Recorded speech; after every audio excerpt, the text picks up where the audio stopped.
Hello' everyone, আজি আপোনালোকৰ কাৰণে বাবে লৈ আহিছোঁ পানী পিঠা। পানী পিঠানো কেনেকৈ আপোনালোকক দেখাব চেষ্টা কৰিম।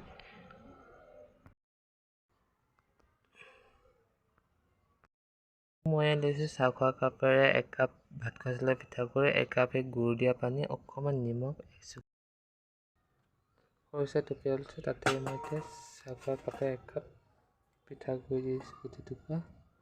তাৰপৰা গুড়ৰ যিহেতু পানী আছে অকণ দি মেলি চামুচখন দি ভালদৰে লৰাব লাগিব।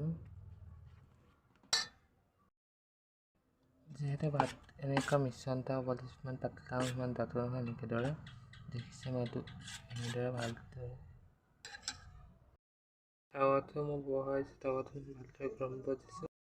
এনেকৈ ভালদৰে এটা দি লৈছোঁ। দি দিয়াৰ পিছত পাতলা এই ঢাকোন দি এনেকৈ ঢাকি দিব লাগিব। ভালদৰে এনেকৈ উলটাই দিলে ইমান ধুনীয়া দেখিছেনে বাৰু? এই পানী পিঠা ৰেডি হৈ গ'ল। আপোনালোকে জনাবচোন কেনেকৈ ভিডিঅ'টো চাই। আকৌ আপোনাক নেক্সট ভিডিঅ' আকৌ লগ পাম।